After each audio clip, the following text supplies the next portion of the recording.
Donald Trump wasted no time ripping into news reports that the U.S. intelligence community provided unproven information to him at a meeting last week, that the Russian government has collected damaging personal and financial details on him for years. The incoming 45th president accused U.S. intelligence agencies of leaking the unsubstantiated material as part of a smear campaign. Again, I think it's a disgrace that information would be let out.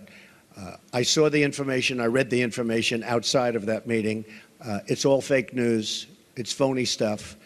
It didn't happen. As for the U.S. intelligence community's findings that Russia directed a hacking operation to damage Hillary Clinton, Trump suggested he has accepted that conclusion. As far as hacking, I think it was Russia, but I think we also get hacked by other countries and other people.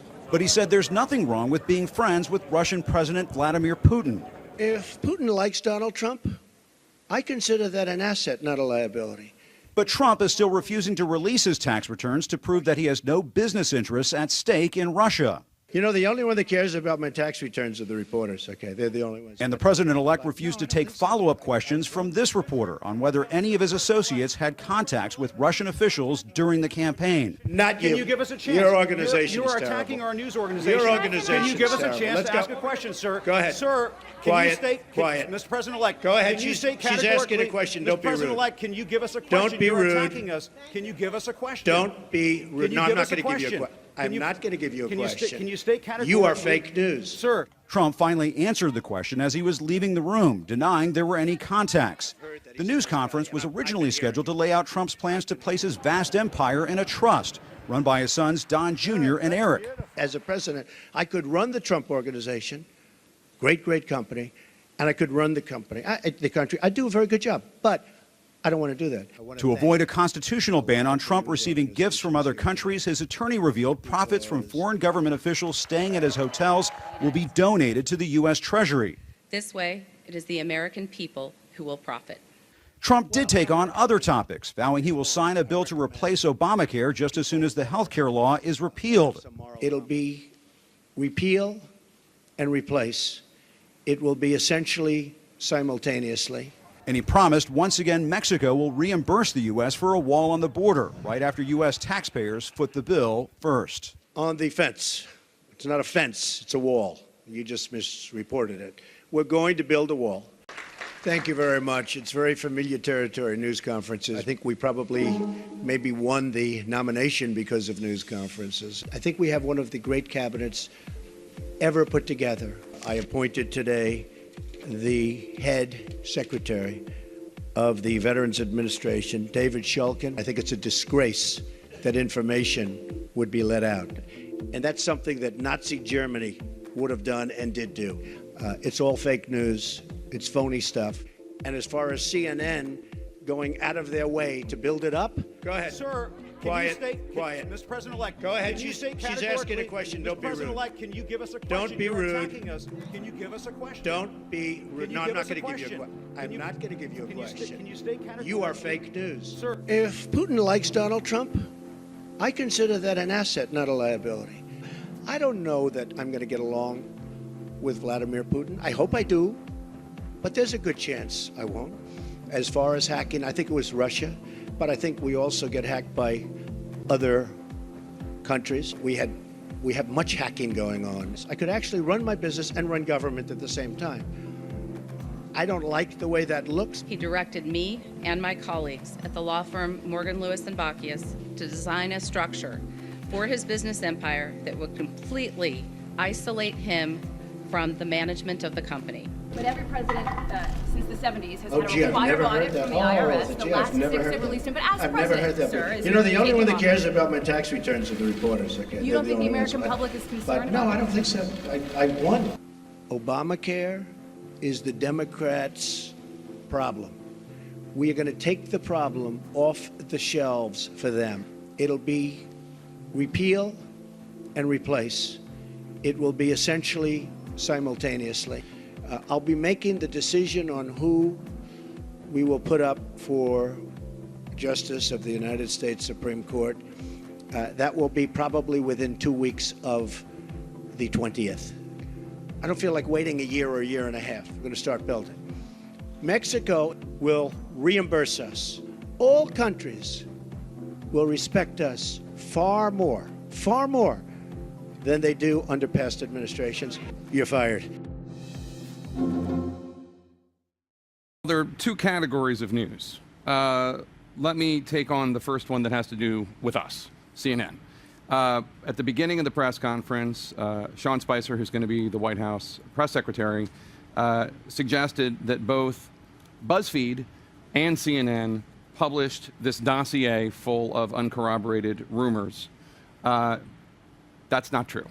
That's false. CNN never did that. We never provided even one detail from that dossier, except this morning when I said that there was reason to believe that one detail that had been out there because of BuzzFeed was false, involving Trump's attorney, Michael Cohen. So that conflation, whether it's because Sean Spicer misunderstood or some other reason, that's not true. CNN did not do that. What we did was say in our reporting yesterday that broke the story that the intelligence chiefs of the United States, when they briefed President Obama Thursday and President-elect Trump on Friday, provided in their briefing to these two leaders about Russian hacking into the U.S. 2016 election, two pages of a synopsis, and the synopsis was in part based on information in that dossier that was uncorroborated, and the intelligence chiefs had not yet run to ground, but they believed that the source of the dossier was credible and his sources were credible, and they believed that A, the president-elect and the president should know that the Russians were claiming they had compromising information on him, and two, that the Russians were claiming that there were contacts between the Trump camp or Trump orbit and the Russian government or the Russian orbit during the campaign. And that information was provided. No one has disputed that that two-page dossier was in the presentation, that two-page synopsis was in the presentation by the intelligence chiefs to President-elect Trump, to President Obama. We have been asking now for more than half a day, for several hours before we went with the story, for a comment from the Trump campaign. So that's one. And when Mr. Trump went after our own Jim Acosta, saying he's fake news and he isn't going to call for him, what I suspect we are seeing here is an attempt to discredit legitimate, responsible attempts to report on this incoming administration with irresponsible journalism that hurts us all, and the media going forward should keep that in mind. So that's one, just to get that out of the way. You're referring specifically to BuzzFeed. Yeah, it's irresponsible to put uncorroborated information on the internet. I can understand why President-elect Trump would be upset about that. I would be upset about it too. It's why we did not publish it and why we did not detail any specifics from it, because it was uncorroborated, and that's not what we do. We are in the business of sussing out what is true and what is false. Thank you very much. It's very familiar territory, news conferences. I think we probably maybe won the nomination because of news conferences. I think we have one of the great cabinets ever put together. I appointed today the head secretary of the Veterans Administration, David Shulkin. I think it's a disgrace that information would be let out. And that's something that Nazi Germany would have done and did do. It's all fake news. It's phony stuff. And as far as CNN going out of their way to build it up, go ahead. Sir, can Quiet, you state, quiet. Mr. President-elect, Go ahead. can you state She's asking categorically, a question. Mr. Don't be rude. President-elect, can you give us a question? Don't be You're rude. attacking us. Can you give us a question? Don't be rude. Can you No, give I'm us not a gonna give you question? I'm not going to give you a question. Can you state categorically? You are fake news. Sir. If Putin likes Donald Trump, I consider that an asset, not a liability. I don't know that I'm going to get along with Vladimir Putin. I hope I do, but there's a good chance I won't. As far as hacking, I think it was Russia, but I think we also get hacked by other countries. We have much hacking going on. I could actually run my business and run government at the same time. I don't like the way that looks. He directed me and my colleagues at the law firm Morgan, Lewis & Bockius to design a structure for his business empire that would completely isolate him from the management of the company.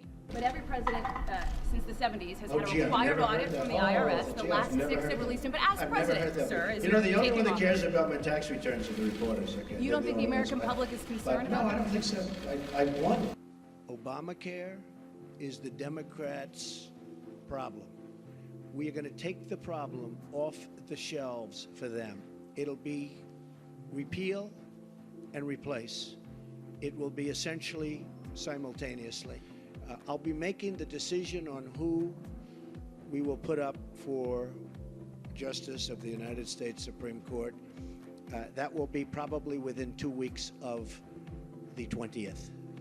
I don't feel like waiting a year or a year and a half. We're going to start building. Mexico will reimburse us.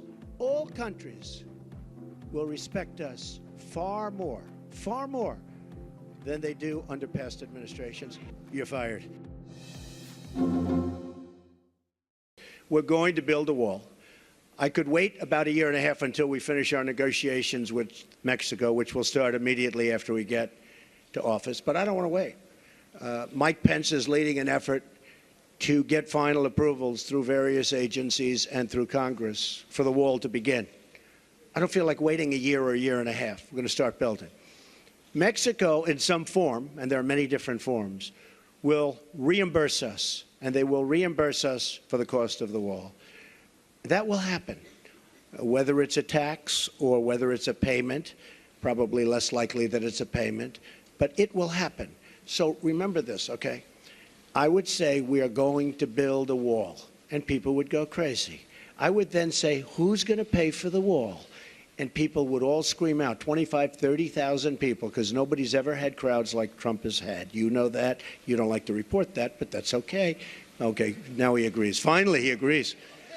But I say, who's going to pay for the wall? And they will scream out, Mexico. Now, reports went out last week, oh, Mexico's not going to pay for the wall because of a reimbursement. What's the difference?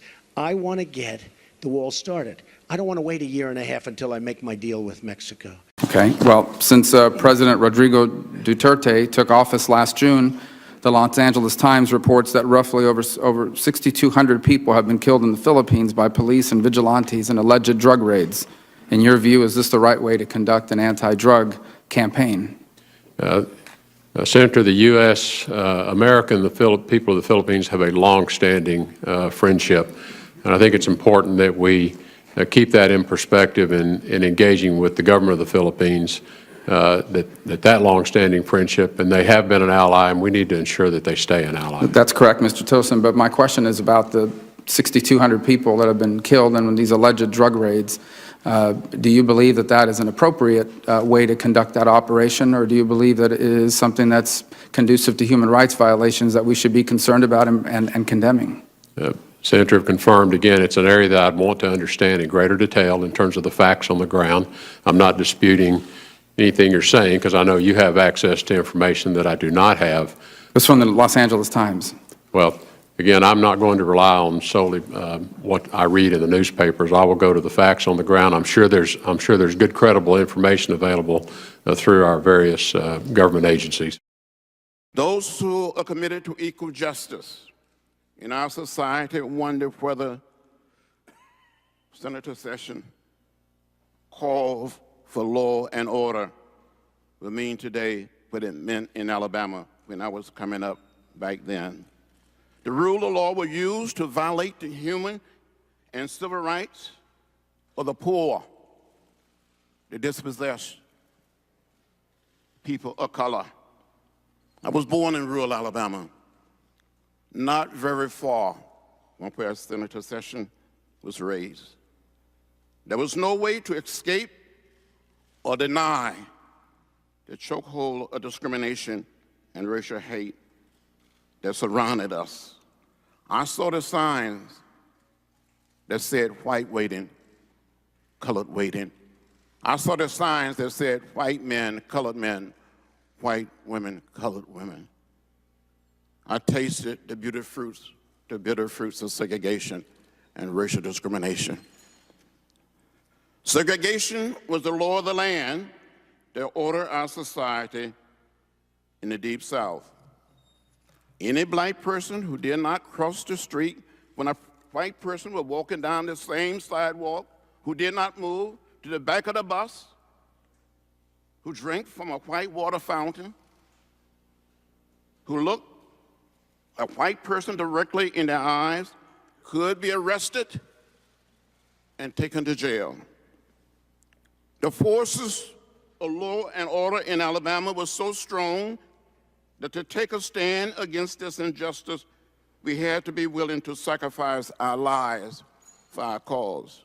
It took massive, well-organized, nonviolent dissent for the Voting Rights Act to become law. It required criticism of this great nation and its laws to move toward a greater sense of equality in America. We have come a distance. We've made progress, but we're not there yet. There are forces that want to take us back to another place. We don't want to go back. Mr. Tillerson, during his campaign, the president-elect talked a lot about what he saw as major mistakes with NAFTA and with giving China full access to our market in terms of its impact on American manufacturing. He was very critical of the TPP. Do you share his vision that NAFTA and WTO, China access, and the TPP are big mistakes in terms of creating living wage American jobs? Senator, my understanding of the issue that the President-elect has with those trade agreements is, in the case of NAFTA, it's an agreement that's been in place for decades now. And I think even President Peña Nieto of Mexico has indicated that, yes, perhaps it needs a relook, that we're in a different era now, both in terms of the type of trade and technology, but also the global trading environment has changed since that agreement. And do you share his opposition to the TPP? I do not oppose TPP. I share some of his views regarding whether the agreement that was negotiated serves all of America's interest best. If confirmed, Senator Sessions will be required to pursue justice for women, but his record indicates that he won't. He will be expected to defend the equal rights of gay and lesbian and transgender Americans, but his record indicates that he won't. He will be expected to defend voting rights, but his record indicates that he won't. He will be expected to defend the rights of immigrants and affirm their human dignity, but the record indicates that he won't. His record indicates that as Attorney General, he would object to the growing national bipartisan movement towards criminal justice reform. His record indicates that we cannot count on him to support state and national efforts towards bringing justice to the justice system, and people on both sides of the aisle who readily admit that the justice system as it stands now is biased against the poor, against drug addicted, against mentally ill, and against people of color.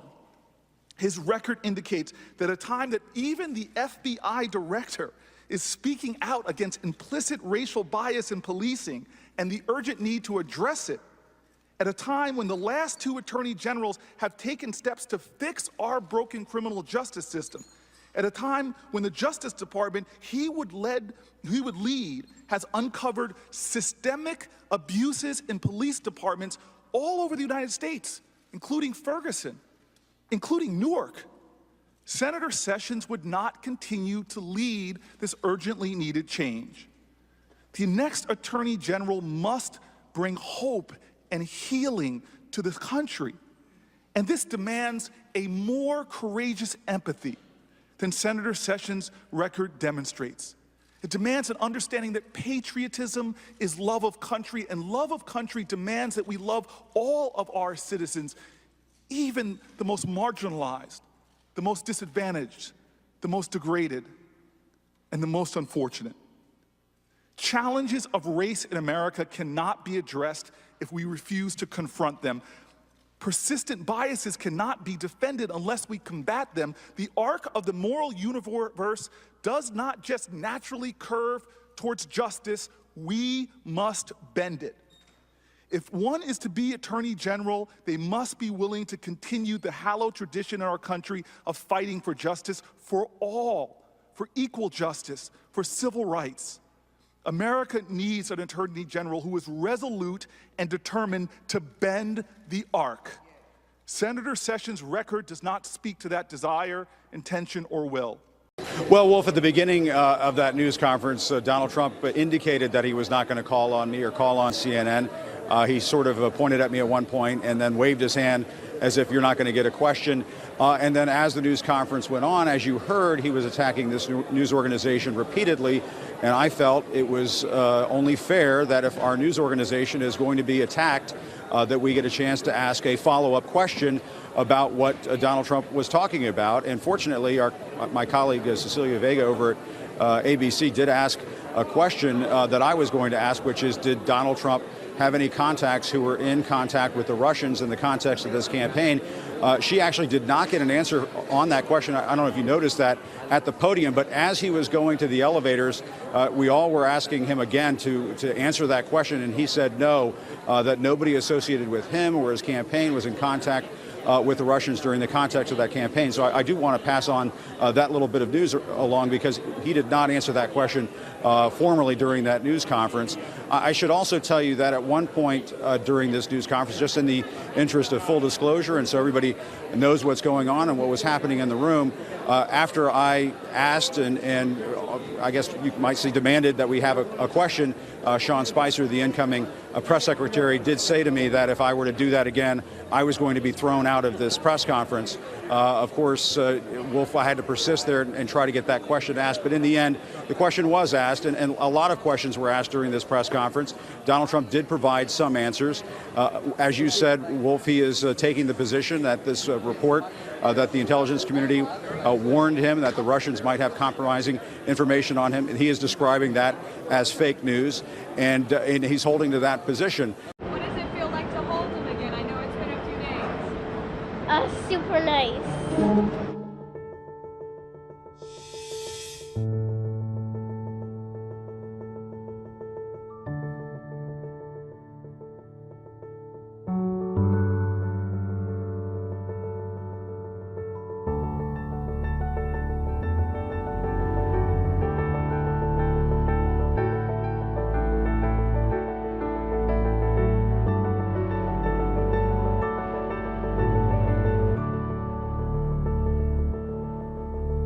Every trip, every Disney trip, every water park, camping, this bear is a part of our family.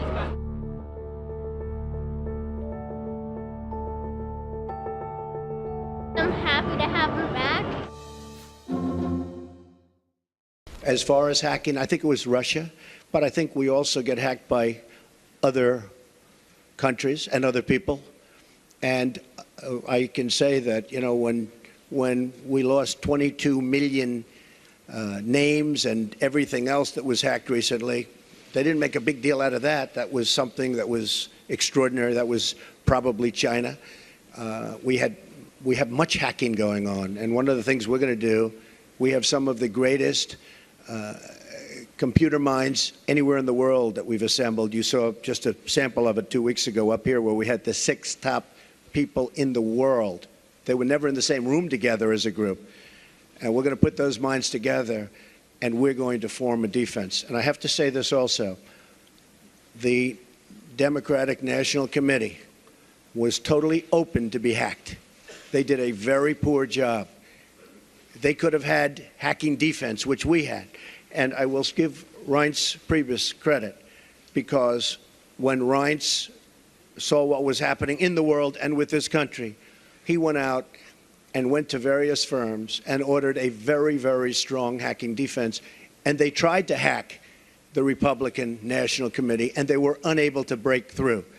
We have to do that for our country. On that intelligence report, the second part of their conclusion was that Vladimir Putin ordered it because he aspired to help you in the election. Do you accept that part of the finding? And will you undo what President Obama did to punish the Russians for this, or will you keep it in place? If Putin likes Donald Trump, I consider that an asset, not a liability, because we have a horrible relationship with Russia. Russia can help us fight ISIS, which, by the way, is #1 tricky. I mean, if you look, this administration created ISIS by leaving at the wrong time. The void was created, ISIS was formed. If Putin likes Donald Trump, guess what, folks? That's called an asset, not a liability. Now, I don't know that I'm going to get along with Vladimir Putin. I hope I do, but there's a good chance I won't. And if I don't, do you honestly believe that Hillary would be tougher on Putin than me? Does anybody in this room really believe that?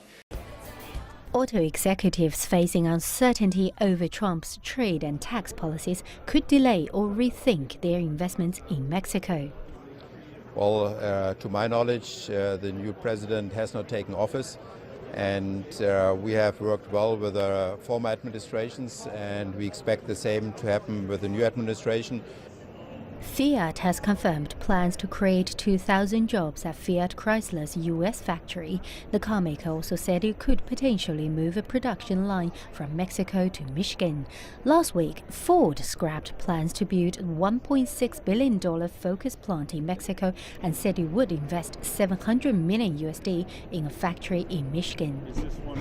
One of the factors that we look at is the business environment. We look at the trade environment, et cetera. And we feel they'll be, based on President-elect Trump's policies that he's talking about, we think there'll be a more favorable environment for the U.S. manufacturing. And we'll take that into account as we make our decisions going. Ian Robertson, a BMW board member, said the company will be increasing productivity in its South Carolina plant. The U.S.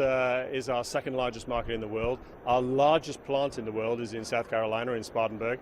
We continue to invest there. We're putting about $1 billion to add to the $6.5 billion or so that's already been in there. Most major automakers in the U.S. market have substantial vehicle-making operations in Mexico.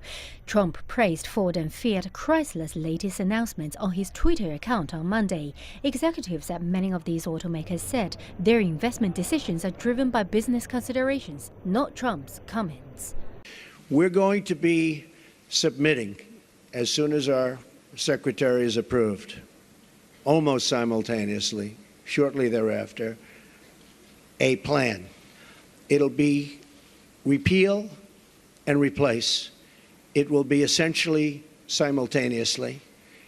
It will be various segments, you understand, but will most likely be on the same day or the same week, but probably the same day, could be the same hour. So we're going to do repeal and replace. Very complicated stuff. And we're going to get a health bill passed. We're going to get health care taken care of in this country. You have deductibles that are so high that after people go broke paying their premiums, which are going through the roof, the health care can't even be used by them because the deductibles are so high. Obamacare is the Democrats' problem. We are going to take the problem off the shelves for them. We're doing them a tremendous service by doing it. We could sit back and let them hang with it. We are doing the Democrats a great service. So as soon as our secretary is approved and gets into the office, we'll be filing a plan. And it was actually pretty accurately reported today, the New York Times.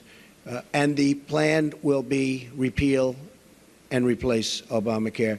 We're going to have a health care that is far less expensive and far better. Since you're attacking us, can you give us a question? No, Mr. President-elect. Go ahead. Mr. President-elect, since you are attacking our news organization, can you give us a chance? Your organization You are is attacking terrible. our news organization. Your organization Can you give us a is chance terrible. to ask a question, sir? Go ahead. Sir, can Quiet. you state, Quiet. Mr. President-elect, Go ahead. can you state She's asking categorically, a question. Mr. Don't be rude. President-elect, can you give us a question? Don't be You're rude. attacking us. Can you give us a question? Don't be rude. Can you No, give I'm us not a going to give you a question? question. I'm not going to give you a question. Can you state categorically? You are fake news. Sir, go ahead. Can you state categorically that nobody... No, Mr. President-elect, that's not Go ahead. appropriate. What I'm going to be doing is my two sons, who are right here, Don and Eric, are going to be running the company. They are going to be running it in a very professional manner. They're not going to discuss it with me. Again, I don't have to do this. They're not going to discuss it with me. And with that, I'm going to bring up Sherry Dillon, and she's going to go, these papers are just some of the many documents that I've signed, turning over complete and total control to my sons. President-elect Trump's investments in business assets, commonly known as the Trump Organization, comprising hundreds of entities, which again, if you all go and take a look at his financial disclosure statement, the pages and pages and pages of entities have all been or will be conveyed to a trust prior to January 20th. Here is just some of the paperwork that's taking care of those actions. Second, through the trust agreement, he has relinquished leadership and management of the Trump Organization to his sons, Don and Eric, and a longtime Trump executive, Alan Weisselberg. Together, Don, Eric, and Alan will have the authority to manage the Trump Organization and will make decisions for the duration of the presidency without any involvement whatsoever by President-elect Trump. Do you believe the hacking was justified, and will you release your tax returns to prove what you're saying about no deals in Russia? Well, I'm not releasing the tax returns because, as you know, they're under audit. Since the 70s, has had a required audit from the IRS. I've never heard that. But as president, sir, You know, the only one that cares about my tax returns are the reporters, okay? You don't think the American public is concerned No, about I don't think so. I won. Do you believe the hacking? became president. No, I don't think they care at all. I don't think they care at all. I think you care. I think you care. First of all, you learn very little from a tax return. What you should do is go down to federal elections and take a look at the numbers. And actually, people have learned a lot about my company, and now they realize my company is much bigger, much more powerful than they ever thought. We're in many, many countries, and I'm very proud of it. Trump said on Twitter that Russia had never tried to use leverage with him. He blamed intelligence agencies, saying they should never have allowed fake news to leak to the public. The remarks come hours before his first news conference in almost 6 months. Trump will likely face questions about his bid to improve relations with Moscow after US intelligence agencies concluded Russia used cyber hacking to try to tilt the election in Trump's favor. Well, it's hard to know because we do not really know what he's likely to be able to do. For tax reform and other domestic economic measures, he has to persuade Congress to go along with him. But what we can already see is that he's made life easier for the Federal Reserve and other central banks in two ways. One, that interest rates have already gone up, so it's now easier for central banks to start raising interest rates. And secondly, he's taken responsibility for the health of the US economy, and that takes pressure off the Federal Reserve. Now, some people are very pessimistic and they believe that there will be a trade war. At the same time, he met with Alibaba founder Jack Ma in New York, promising to create 1 million new jobs. What kind of US-China relationship are you expecting under the Trump administration? I think it's almost impossible to know at this stage. The big downside risk is that he will take action to make the American economy more protectionist. That will be damaging. On the other hand, he may actually introduce some supply-side reforms that would make it more productive. But I do think the relationship between the United States and China is going to be absolutely central to the health of the world economy looking forward. You previously said that Brexit could leave the UK better off, but the Treasury is expecting that the UK's vote to leave the European Union could lead to a shrinking of the economy by around 6.2% by 2030. Do you still think that Brexit was a good idea? I mean, we have the retail sector and automobile industry picking up. What is your view at this point in time? None of us really know what the long-run effects will be, though my guess is that they will not be very significant. But the decision has been taken, and we can make a real success of this.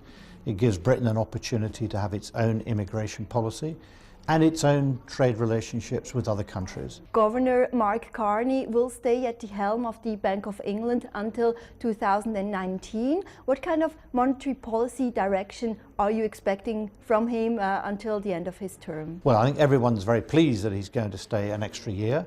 Of course, he doesn't set monetary policy on his own. It's a committee of 9 people. And my guess is that they will carry on doing what they have been doing, which is to ensure that inflation remains low and stable, and the economy will carry on growing at a steady rate.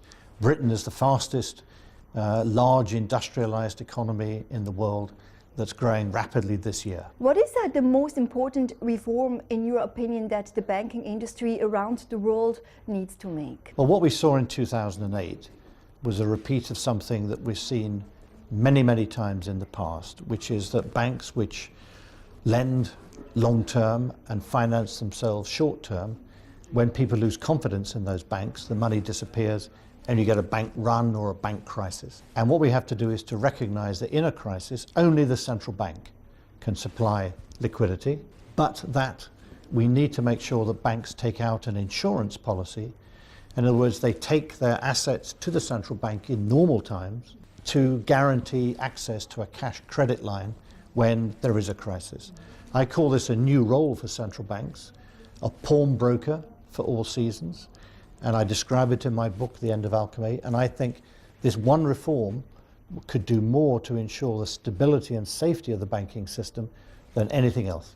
For all of these answers that you've given me, does the President-elect agree with you? The President-elect and I have not had the opportunity to discuss this specific issue or the specific area. Well, in your statement on page 3, you say, in his campaign, President-elect Trump proposed a bold new commitment to advancing American interests in our foreign policy. I hope to explain what this approach means and how it implement that policy if I am confirmed as Secretary of State. So I assume to some degree that you've had some discussion about what it is that worldview is going to be in order to understand whether you're willing to execute that on behalf of the person you're going to work for. In a broad construct and in terms of the principles that are going to guide that, yes, sir. And I would have thought that Russia would be at the very top of that, considering all the actions that are taking place. Is that did not happen? That has not occurred yet, Senator. It's pretty amazing. Chinese Foreign Minister Wang Yi has arrived in Nigeria. It's his last stop on the five-nation tour of Africa. Wang will meet with the Nigerian Foreign Minister Geoffrey Onyeama and President Muhammadu Buhari in the Nigerian capital Abuja. The officials will discuss bilateral ties and cooperation in various fields. China has been supporting infrastructure development in Nigeria in recent years. Minister Wang says China will aid in Africa's industrialization and modernization of the continent's agriculture sector. It's frankly outrageous and highly irresponsible for a left-wing blog that was openly hostile to the President-elect's campaign to drop highly salacious and flat-out false information on the internet just days before he takes the oath of office. According to BuzzFeed's own editor, there are some serious reasons to doubt the allegations in the report. The executive editor of the New York Times also dismissed the report by saying it was, quote, totally unsubstantiated, echoing the concerns that many other reporters expressed on the internet. The fact that BuzzFeed and CNN made the decision to run with this unsubstantiated claim is a sad and pathetic attempt to get clicks. The report is not an intelligence report, plain and simple. One issue that the report talked about was the relationship of 3 individuals associated with the campaign. These 3 individuals, Paul Manafort, Michael Cohen, and Carter Page. Carter Page is an individual who the President-elect does not know and was put on notice months ago by the campaign. Paul Manafort has adamantly denied any of this involvement, and Michael Cohen, who is said to have visited Prague in August and September, did not leave or enter the United States during this time. We asked him to produce his passport to confirm his whereabouts on the dates in question, and there was no doubt that he was not in Prague. In fact, Mr. Cohen has never been in Prague. A new report actually suggests that Michael Cohen was at the University of Southern California with his son at a baseball game. One report now suggests that apparently it's another Michael Cohen. For all the talk lately about fake news, this political witch hunt by some in the media is based on some of the most flimsy reporting, and it's frankly shameful and disgraceful. China's central bank launched spot checks on major Bitcoin exchanges in Beijing and Shanghai on Wednesday, knocking the price of the cryptocurrency down by 15%. The probe of Bitcoin exchanges include BTCC, Huobi, and OKCoin, was to look into possible rule violations such as market manipulation, money laundering, and unauthorized financing. However, no specific violations have been found. On the China-based Bitcoin exchange Huobi, the price quoted in yuan plunged over 15% till now, and it's believed digital currency has become an attractive option for Chinese people to hedge against the falling yuan. Starting in the spring semester this year, textbooks will adopt the phrase 14-year Chinese People's War of Resistance against Japanese aggression. China became the first country to fight against the fascist forces when Japanese troops invaded northeast China on September 18, 1931. And textbooks currently use the phrase 8-year Chinese People's War of Resistance against Japanese aggression. Now, this reflects the date in 1937 when Japan launched a full-scale invasion. But now the revision underscores the continuity of the 14 years of war against Japanese aggression starting in 1931. The revision applies to universities and schools across the nation, all relevant disciplines and textbooks for national and local curricula. The ministry said it engaged history experts to carefully and comprehensively make this revision.